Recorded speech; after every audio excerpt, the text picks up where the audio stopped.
Welcome to the Learning Pines YouTube. We hope this video helps.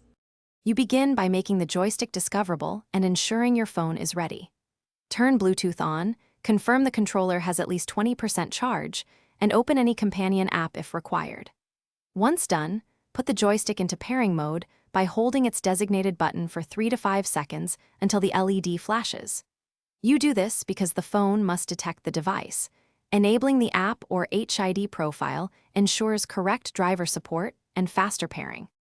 You now scan from the phone's Bluetooth screen or the joystick app and select the controller name that appears.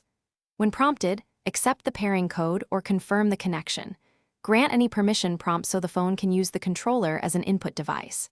After connecting, open the app or your game and calibrate sticks, adjust dead zones, and map buttons. This ensures accurate input and prevents drift. Calibration matters because default values vary between models and games. You finish by testing every axis and button in a calibration tool or game training area to confirm responsiveness. Save a profile in the app if it's available and check for firmware updates to fix known bugs. If controls feel off, reboot the phone and joystick, then repair. Make sure no other Bluetooth device interferes. As a troubleshooting tip, reset the joystick to factory settings and repeat pairing. This clears pairing conflicts and often restores proper behavior. Thanks for watching. Consider subscribing if we helped you.